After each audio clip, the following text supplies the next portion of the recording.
One, and good afternoon, everyone. This is the Concerned Forum.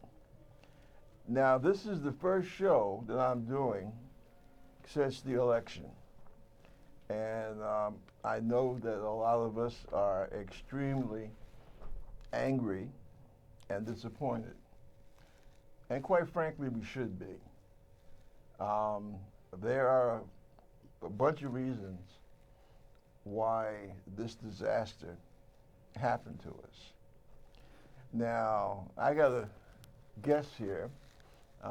Those of you who are, used to watching the show, you may remember the gentleman. This is David Straham, and this man is a noted educator, activist, a writer. He wrote his latest book, Playing the Game. It really plays in to what's happened in this country over the last year, quite frankly. And he is my special guest. He is the first guest that I'm having since the election. And in a few moments, we're going to let Brother David talk about his impressions of what's happened with his country and what may happen in the upcoming future. I just want to, say a few things before we start. You have people now, some in the media, and of course some in the Republican Party, talking about, well, we have to get past the election, and somehow we are supposed to gel and unite to be one country. Well, I don't know. I find that kind of ironic. Barack Obama, for 8 years, he literally bent over backwards. And as a matter of fact, that's one of the big problems that I have with Barack Obama. I love the man. I think he's a great guy. God knows he's a great husband, family man, and a great American. But my problem with Barack Obama is that in all the places that he grew up in, the Midwest, Hawaii, when he was living in the Eastern Asia. Indonesia. Right, in Indonesia, in East Asia. And for some odd reason, it seems that he learned a great deal of self-control. He's extremely disciplined. But I wonder if he ever really learned how to fight. And I'm not saying this to be nasty or to be a negative criticism, but because of the fact that on certain issues that he did not fight, now we are left having to fight battles that could have been ended while he was in the White House. The voter suppression, the Patriot Act, things of that nature, where he had the chance to reverse that crap, and he didn't, all for the sake of, not trying to be an obstacle, as it were, and trying to show that he was willing to work with the other side. I really have a problem with this guy, what's his name, Chris Matthews, on MSNBC, because he was very critical of President Obama about him not reaching out to the other side. That's not true. Obama reached out, which I would not have done myself, quite frankly, because it seems that since he came in the White House, politics as we know it came to an end. And I blame the Republican Party for that, okay, for the obstruction. Now, basically what we allowed to happen in this country, we allowed ourselves to be ruled by ignorance. The ignorant people have basically taken over.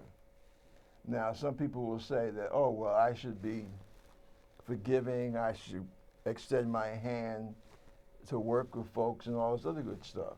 Well, guess what? I'm happy to do that. I spent a lot of years in the military, and I lived with people like that who voted for Donald Trump. But what I am not going to do, and no one who has any type of progressive instincts, what we should not do is we should not compromise on basic American principles. Think now. We have just elected a racist. I'll put it this way. We have just elected a bigot to the most powerful position on the planet. This is a man that started his campaign denigrating a whole ethnic cultural group of people. This is the man that assaulted verbally a federal judge because of the fact that this guy's parents and his antecedents were from Mexico. This is a guy that still insists that 5 young black and Hispanic men, they're men now, who were found to be victims of a miscarriage of justice. When they were children. Exactly. He still insists over the heads of federal judges, district attorneys who have said, yeah, these guys were innocent, they had nothing to do with it. He still insists that they were guilty. This is the person that we put in the White House. Now, if he is willing to stand up as a man and as a president and say, yes, I said things, I did things that were unjust, that will go a long way to trying to knit this country together. Quite frankly, until that happens, I don't see us coming together. Those folks in cities across the country that are demonstrating over the Trump presidency, until that statement comes out of Donald Trump, I hope that they continue to demonstrate lawfully.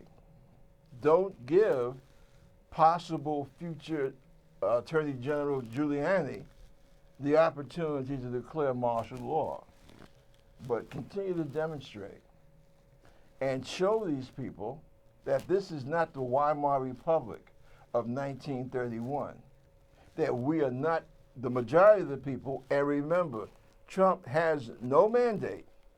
He did not win the popular vote, so he cannot claim a mandate.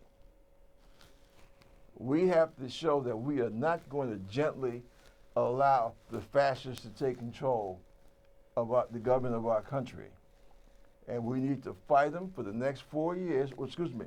We got the congressionals coming up in 2 years, and we got the next presidential coming up in 4 years. And we need to fight. And another point I also wanted to make, the United States did, imperfectly, but they did rescue the world from fascism in 1941.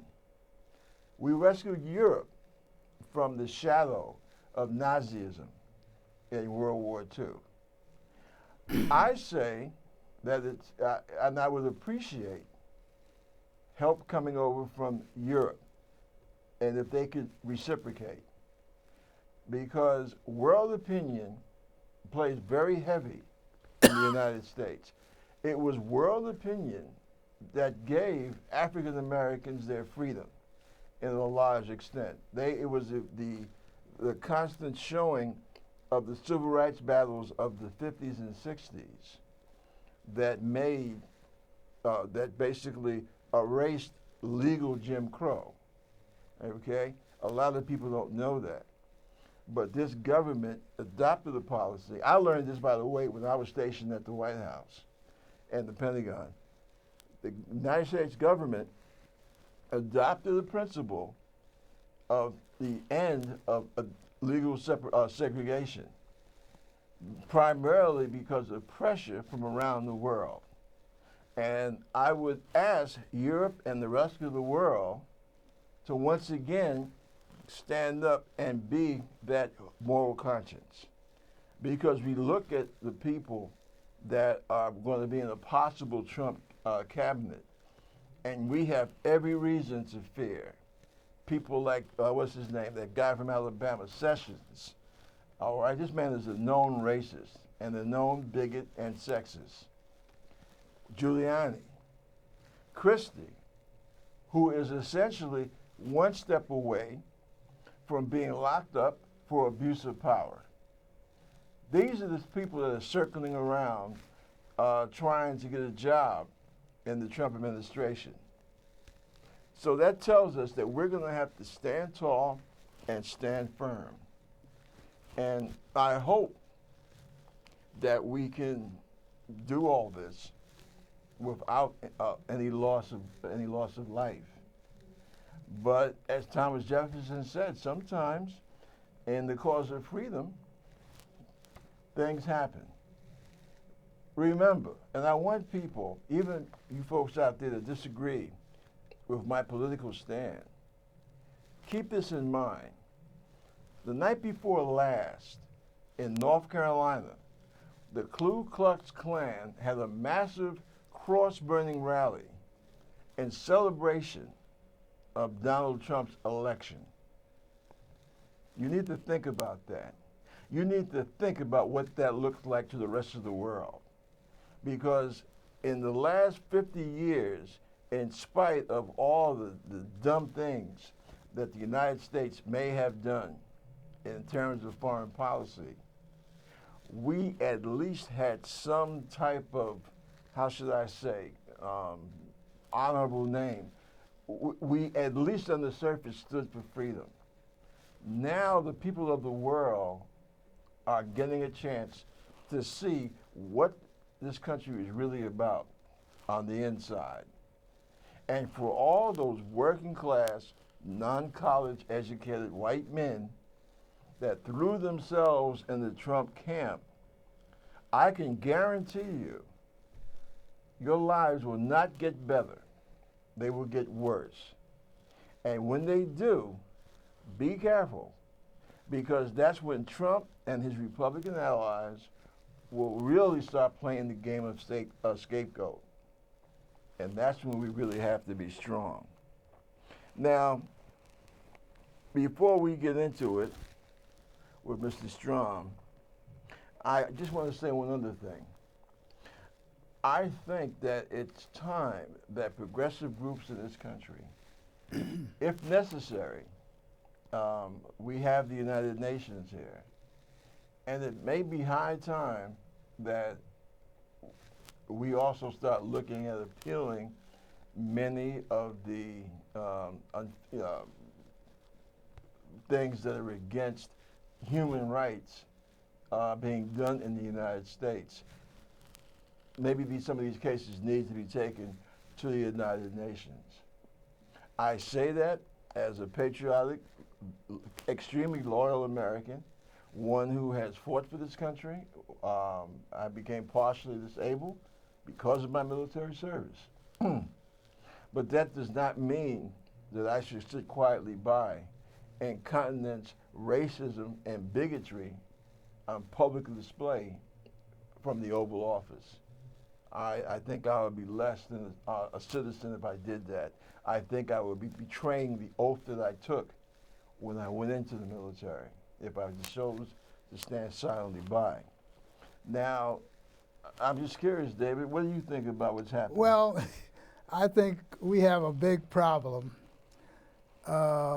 because the powers that be, the oligarchy that really runs the country, the oligarchy at the top and the plutocrats' assistants, wants to keep people ignorant, absolutely ignorant, and misinformed. And that's the problem we have. First of all, we're dealing with the United States, which is the richest country in the world, #1, and China is #2. And it is a capitalist economy. Right. Now, #1, people have to get it in their head that capitalism and democracy don't go together. It's like oil and water. The capitalists the corporate capitalist that runs the place, the United States of America, runs it from the very top. They select those and vet those people at the top who run for office or want to run for office, or who they select for office, whether it's president or all the lower officials in the Congress and whatnot. The Democrat and the Republican Party are parties controlled by the oligarchs who run the country, both of them. They're capitalist parties. And if anyone knows anything about capitalism, you have to keep in mind that capitalism has one function, one goal, and that is to make profit for those people who control the capitalist system. That's those people who get dividends or have leadership position in these corporations. So the point is, in order to do that, you have to work out a system of divide and conquer. And in the United States, we have the most effective system of divide and conquer. Now, some people say, well, we have wonderful diversity and all that. But in this case, diversity is used against the people who live here. You have all these ethnic groups and quote unquote racial groups and all kinds of people from different groups, and those at the top are very effective in playing people against each other and maintaining control for themselves. The Republican and Democrat Party are capitalist-run parties, and the people should not be even involved in them. I'm not involved in them, and I don't want anything to do with them. People need to get into a situation where they, if they're going to have parties, they operate in the interests of the people who live here. You don't want those who run the Republican Democratic Party throwing you crumbs or giving you palliative care. We're living in a country where we have millions of poor people. Why do we have an economy that insists on having poor people? If they didn't, those who run it, if they didn't want poor people, there wouldn't be any poor people. On the other hand, we live in a system where we have a massive welfare system for the rich,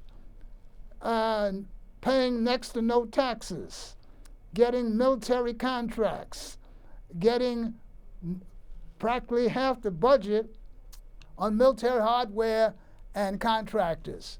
And on the social side, just giving people enough so that they don't rebel.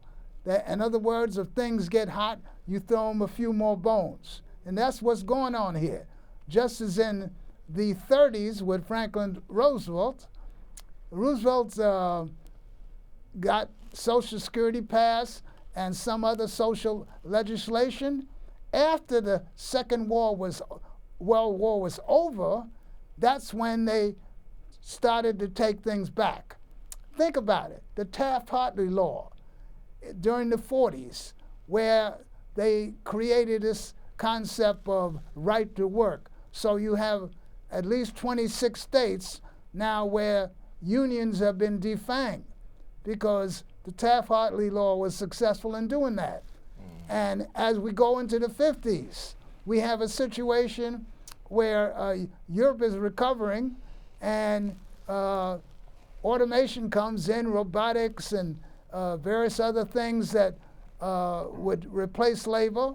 And then women came to work, and you no longer had much of a stay-at-home mom, and women had to work, so they kept taking things back and back and back as the ruling class, the people at the top, the 1%ers, got richer and richer, and everybody got poor and poor. So we're in a terrible situation because most people have never done any analysis of what's going on here.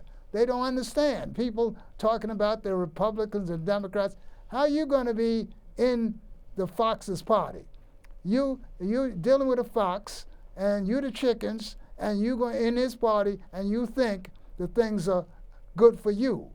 All the state legislatures are dominated by people who get laws that are made up by corporate people and pass these laws. Most of the laws in Congress and in the states are laws that are passed in favor of corporations and the 1%ers at the top, not the people.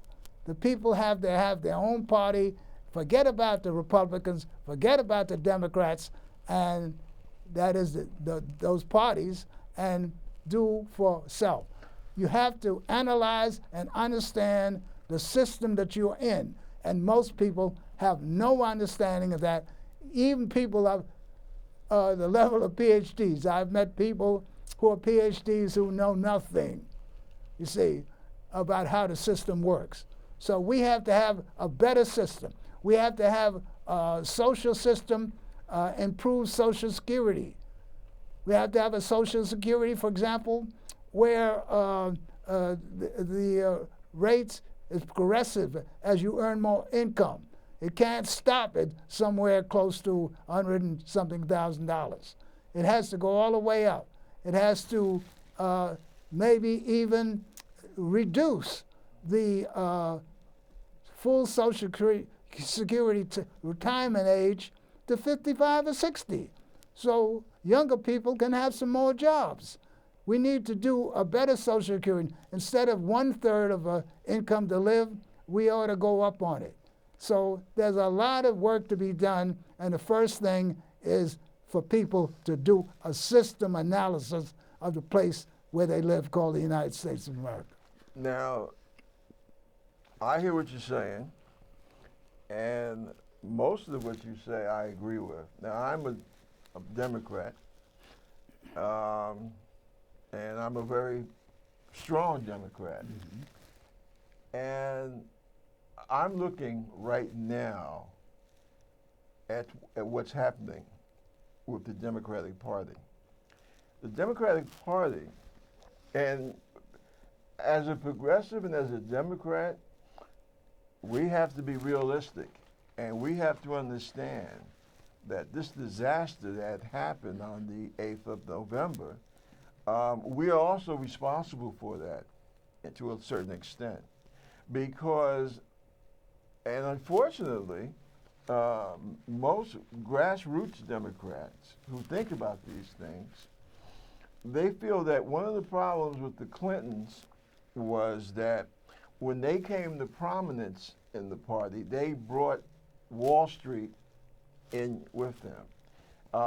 That was the time of the creation of the corporate Democrat. And a lot of what happened with Trump was based on race. Let's not, let's not beat around the bush here, okay? Let's have no doubt in anyone's mind. But there was also a large component of class. The Democratic Party has forgotten how to talk to working class people. And we have to be real about that. I am a black, partially disabled veteran, okay? And here in New York City, the Democratic Party, for all practical intents and purposes, overlooked me.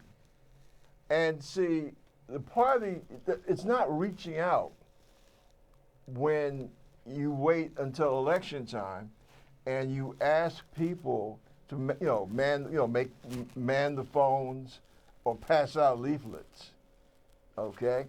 A lot of us rank and file Democrats, what we want and what we're going to get out of this party, we want to be in the positions where we actually have some say-so in the direction of the party.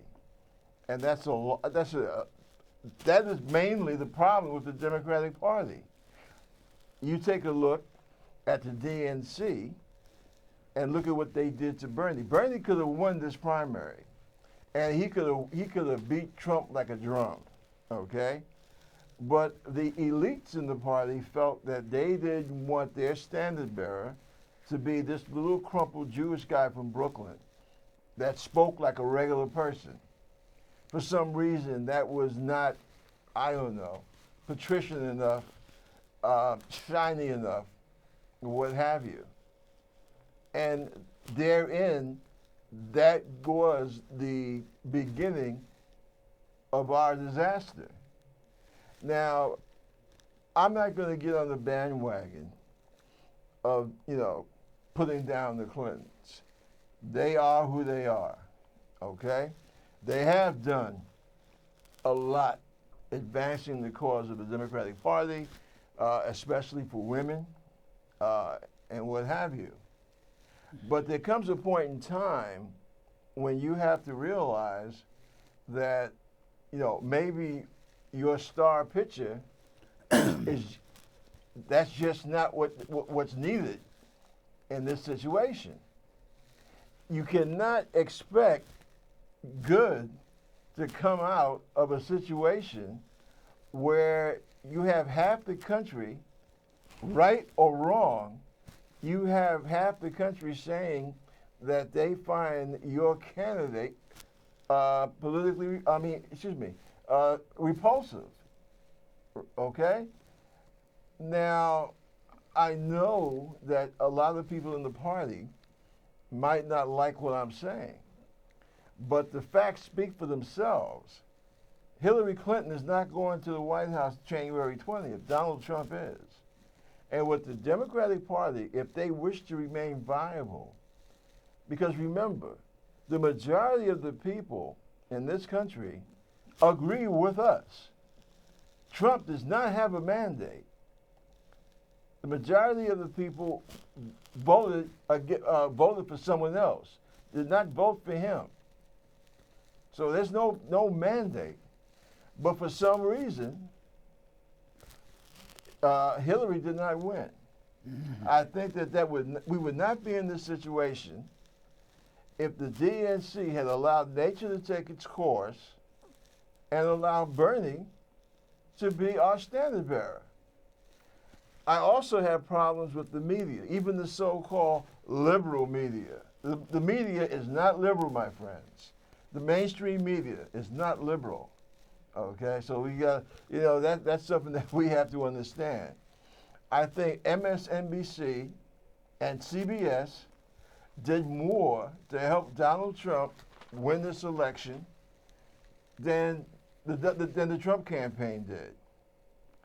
And I'm looking at this situation and I'm marveling, okay, at what we have here. Now, besides the Ku Klux Klan burning crosses in North Carolina in celebration of this guy, Trump, remember, the chairman of his campaign committee is a guy that is a notorious anti-Semite. This is the guy, his ex-wife told us that schools for his daughter, particular schools for his daughter, he didn't want them to go there because he felt there were too many Jews. These are the type of people that we're dealing with. And I think that we need to be aware, people need to be aware of the situation that we're in. Yes. I think about what happened to Bernie with the Democratic Party. I think WikiLeaks talked about how they sabotaged him in some states. Yeah. And that did happen. Yeah, yes. yeah. And also the insiders Dollar had it all rigged. those people. Yeah. So when it comes to people getting rigged, he's a victim of it.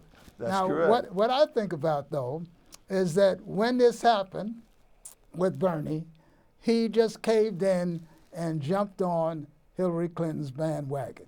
The Bernie people, with all their millions of votes, should have, protested that. That would be a bigger thing than talking about Trump going into the White House. Okay, because he's going into the White House. Right. Now, see, here goes the thing with that. Now, I will tell you, and people who have watched this show from the beginning, they know I was a super strong Bernie supporter. I was not a supporter of Secretary Clinton. But once it was decided against the way most people felt in the rank and file, and Hillary became our nominee, I went for Hillary. I worked for Hillary as a volunteer. I rode down to Philadelphia for Hillary.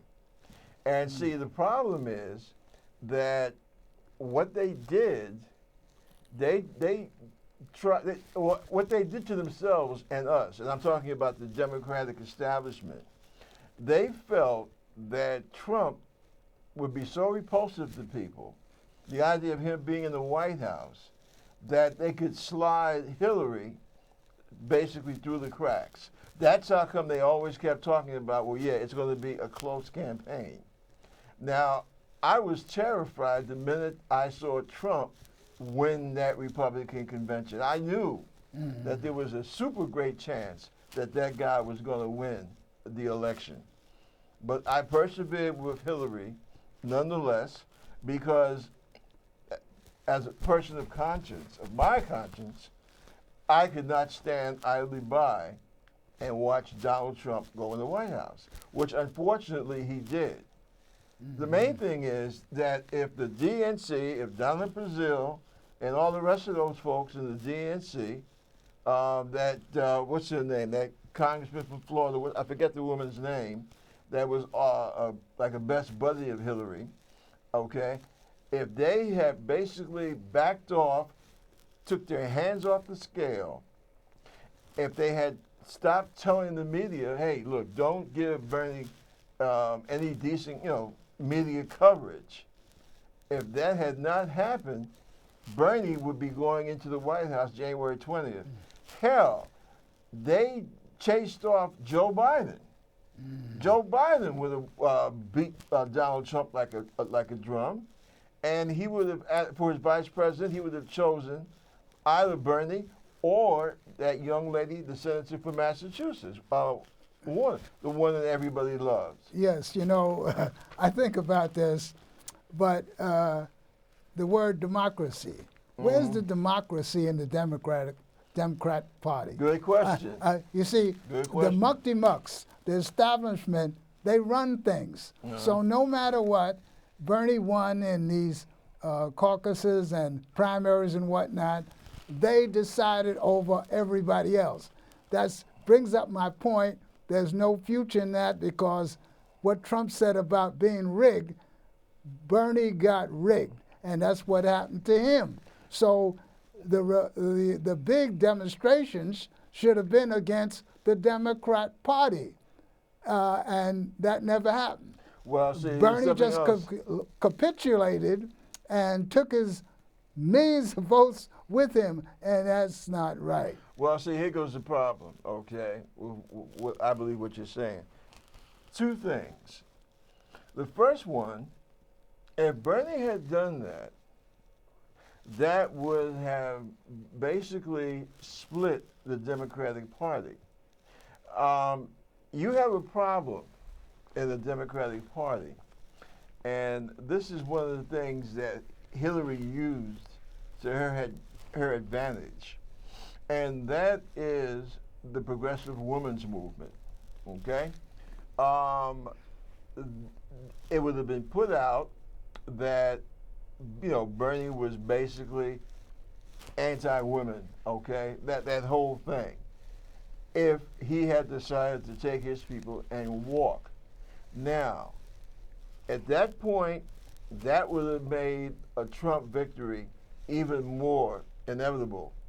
But I'm going to tell you, and this is what really ticks me off, and this has to change, and you know what I'm alluding to, and I'm talking about within the Black and Hispanic communities, especially the Black community, this business about Black elected officials and a certain amount of Black preachers constantly being in the train of the quote-unquote professional, elitist, corporate, Democratic establishment. That's another thing that truly damaged the Democratic Party. Because within the Democratic Party, we've had a problem with blacks being able to think for themselves, being allowed to think for themselves. Now, we have a few. That young brother that's a congressman from Minnesota, Keith Ellison. All right, I think he's a wonderful, progressive Democrat. And hopefully, I was sitting in on a phone meeting about 2 nights ago, in terms of trying to rebuild a progressive movement from the rubble of what's happened this past election. And I think it was him, Michael Moore. Those are the people that I look to for leadership. I think that the professional, elected, patriarchal, what do you call it? Black preachers that went and grabbed their congregations and said, "Vote for Hillary." I'm talking about during the primary now. I'm not talking about the election. In the election, we felt we had no choice, and we really didn't. But I'm talking about in the primary, before this disaster happened. They did everything possible not to give Bernie Sanders a chance. Now, I will say that there were certain elements of the Bernie's campaign I wasn't happy about, all right? But what I mean by that is I think that they could have done a better job in terms of outreach in the black community. But the problem is that the black community, we are too dominated by black elected officials and by too many preachers basically trying to tell us within the party structure the direction that we should go in. And see, that cost us. Because you have to remember, some of those guys, they're not progressive, they're Democrats, but they're not progressive. And this is the time of progressivism. This is the time of populism. This is the time when people who have to get up every day and work for a living are basically saying, hey, why the hell not me? Why is it always you? And see, unless people who are running for office, unless people who are party aborigines, okay, who are responsible in an administrative sense for the Democratic Party, unless those groups of people understand what the hell is happening in this country, progressivism as an idea is not, we're not going anywhere. And as a matter of fact, if responsible, intelligent, humane, progressive people don't get involved and, for example, don't take over this Democratic Party, I really fear we're going to see blood in the streets, more so than we're going to have ordinarily. Because I think when you have the Ku Klux Klan jumping around and burning crosses in North Carolina because they're happy that they have a racist in the White House, I don't see a good scenario to that. Well, I'm sorry. Well, you're not going to teach a man-eating tiger to be a vegetarian. Here, a number of things. First of all, the media. Oh, yeah. The media is controlled by the ruling class. The oligarchy, they control the media. They own the media, radio, television, print media, and they do what they want. The next thing, why should we be living in a place where we have a duopoly called the Democrat Party and the Republican Party? Where are the other parties?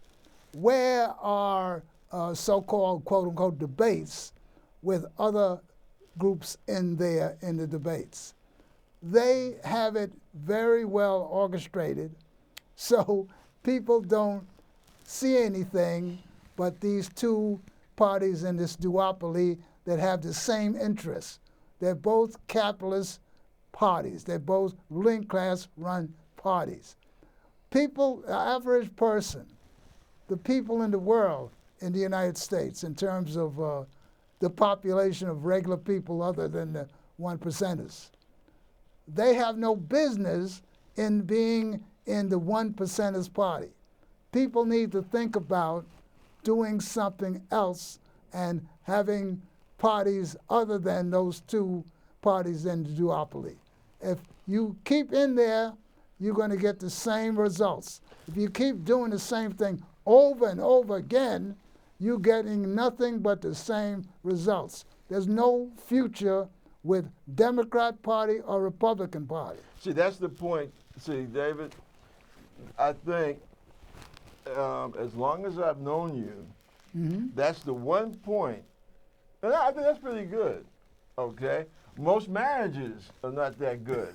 They only got 1 point of disagreement, and that's the one point that you and I disagree on. I think that it is necessary to have a Democratic Party. I just believe that what we have now is a Democratic Party that essentially does not fight for the interest of the average American. Now they're going to say, and it's not no, going to do that. No, it's never going to do that. No, a second, because see now they're going to say, well, yeah, look at what we've done in terms of getting equal pay for women and things like that. And I'm going to tell you, they have done that. And I lived in the South, and I can tell you from personal experience, there is a big difference living in a state where you have a Republican governor as opposed to living in a state where you have a Democratic governor, okay? But see, the problem is with the Democratic Party that they stopped doing enough to work on really making the playing field fair, okay? That's not the big their problem. goal. That's not their goal. You know, see, what we have to do, I'll give you an example, all right? Because I think this really needs to be said. We have a problem in this country with voter suppression. Basically, what that means, certain types of white people in the Republican Party don't want people of color and educated white folks, because that's why you find a lot of that voter suppression in areas where you have universities. Okay, they don't want black, brown, white educated, young white educated people, and in some cases, elderly, poor white people. They don't want them to vote because these people have a tendency to vote Democratic, okay? See, that's one thing that tells me, yeah, there is a need for an active Democratic Party because that's what scares Republicans, okay? They've even caught them on tape saying, Republicans, with our new voter restrictions, we can ensure that no blacks will be able to vote for the Democratic Party, and that will ensure us control, okay? So we have to keep that in mind. But what really has always bugged me for the last 8 years, I've seen a white Irish kid from Boston, I've seen a redneck from Texas, both became occupants of the White House. And I've seen them both send federal marshals and federal troops to places that tried to stop me from having the right to vote. And yet, when we had the first black president, and yes, I know he's half white, but this is America. If we lived in Europe, he would be half white. In America, you're black, okay? The first black president stood by, saw this voter suppression. I have not heard of where he sent 50 or 100 federal marshals to find out, hey, what the hell's going on here? What are you doing to stop these people from voting? That hasn't happened. And to me, that's one of the indicative of one of the problems with today's Democratic Party. They have a fear almost to stand up and act. Kennedy, Johnson, they brought the damn army in there. They nationalized National Guards to protect my rights. But yet the first black president didn't do that. He holds a beer summit with a racist police officer. The situation in Michigan with the filthy water. He was the president of the United States, commander-in-chief of the military. All he had to do was, if the governor of that state wasn't doing the damn thing, send in some buffaloes from the nearest regular army outfit, or nationalize that National Guard to make sure that those people would have decent water to drink. And I don't understand why that didn't happen. And see, you want to talk about the Democratic Party. That's the problem with the Democratic Party. They have done some great things, but overall, they basically seem more inclined to basically bend over, okay, for the people that want to basically keep their foot on the neck of the working class, especially when that working class are people of color. And see, that's something else that really pisses me off. Now, this is the part of the media that ticks me off. They talk about, well, yeah, Trump was able to reach out to the white working class. Well, the majority of working class people, when you look at the numbers, people making below, say, $60,000 a year, majority of those people are women and people of color. So what the hell are you telling me? You mean to tell me that in Michigan and Ohio and Pennsylvania that you don't have people of color suffering from the economic decline of the Rust Belt? See, this is the type of thing, this is when the media comes in and how they go out of their way to say things to basically confuse the issue. No, what Trump did, he appealed purely to racism, to the scapegoat. And I tell you what, right now you have situations where kids, black and Latino kids, are being bullied, and in some cases being hurt. Out there in America, remember now, we're here in New York City, but out there in so-called the heartland, this is what's going on.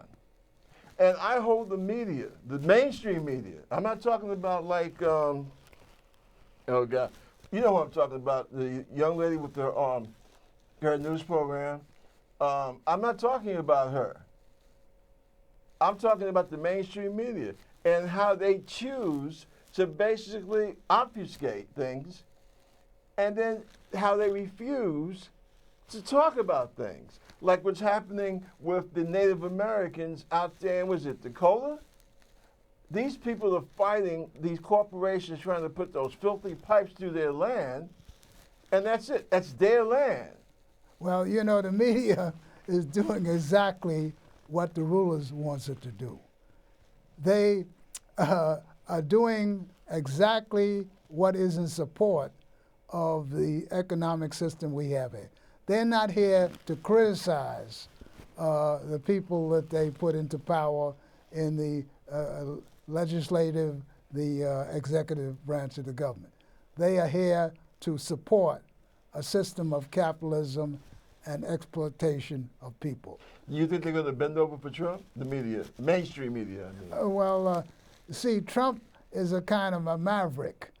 You got a guy like Trump who, they've called buffoon and all sorts of bad names. And as I think of Trump, it's like a basketball team, instead of having 5 members on it, has 16.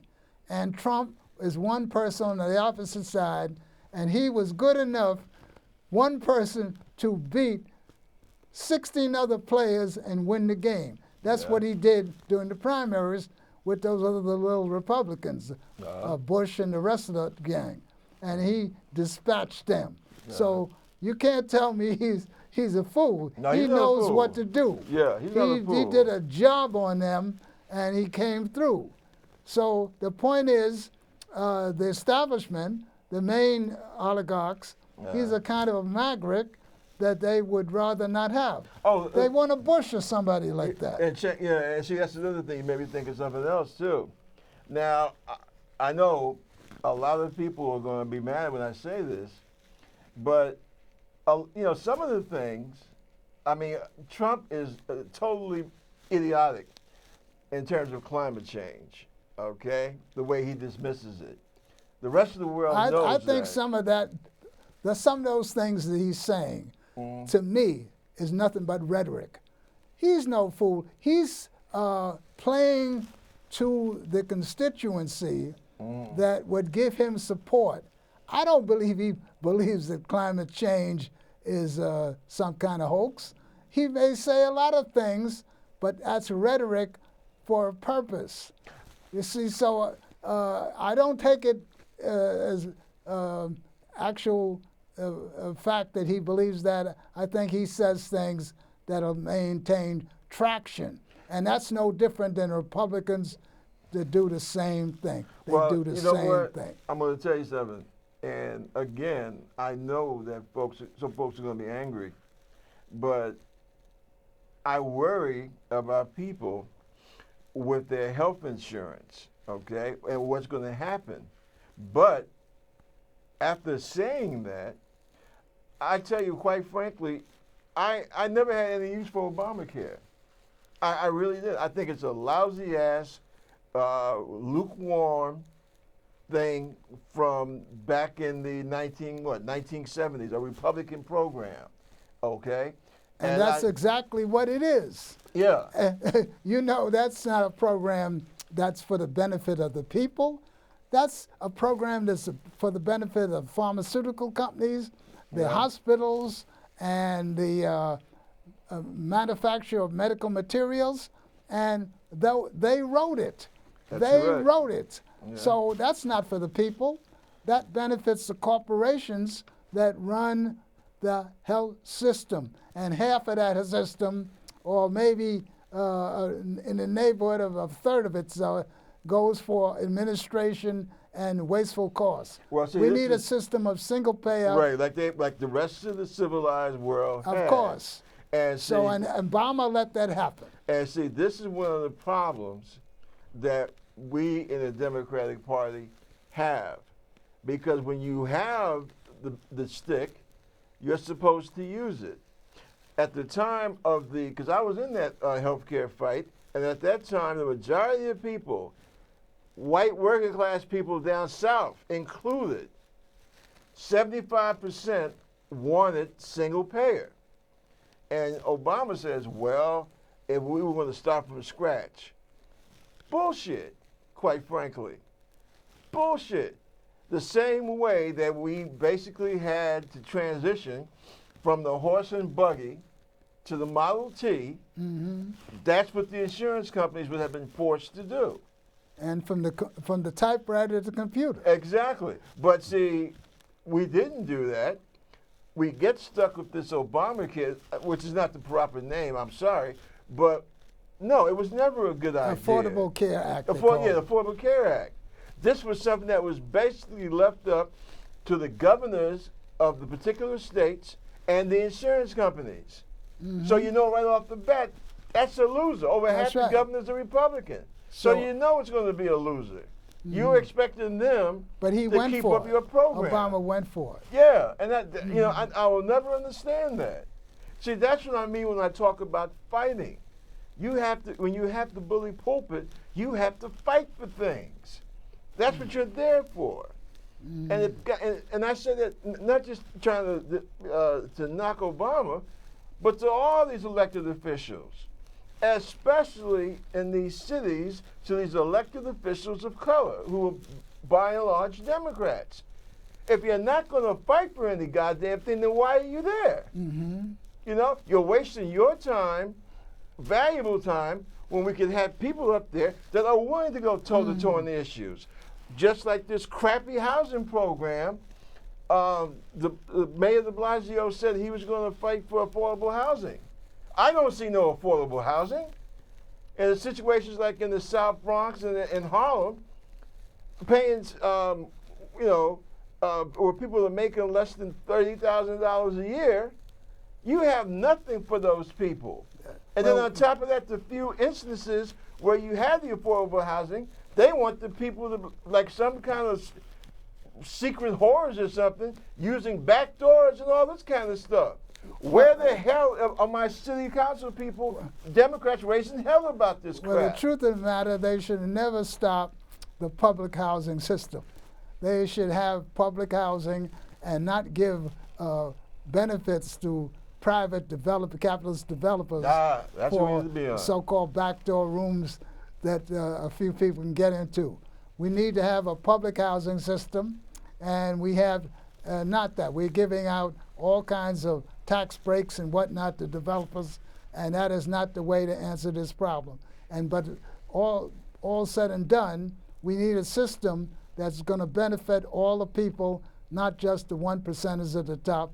And the duopoly, Republicans and Democrats, are not going to get there.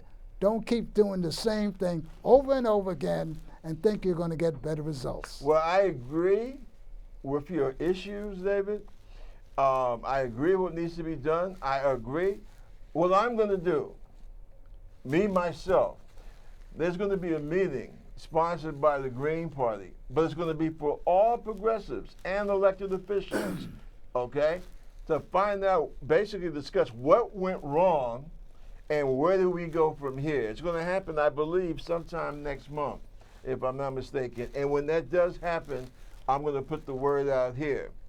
In my last 50 seconds, let me say this. We have to start standing tall. We got a rough road, an extremely difficult and rough road ahead of us. But we have to start finding our courage. Now, these people, they whipped us. They're in the minority, but they were able to whip our butt. And what we have to do, we have to sit down and we have to rethink what we have been doing. And then when we have a specific agenda that needs to be carried forth, we need to make sure that we elect people who have the cojones, who have the intestinal fortitude to stand up and fight for it. And that's really the bottom line. Listen, folks, thank you for watching. Take care. God bless.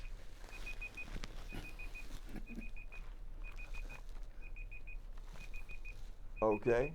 You left it on? We left our timer on. Okay. Either that or it's Donald Trump left a bomb in here. Let's see. What is that?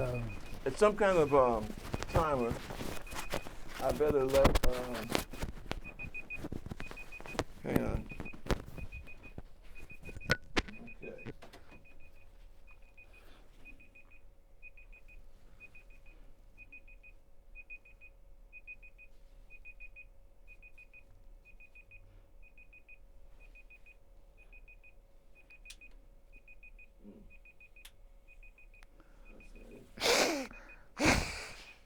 Okay, well, let me let him know.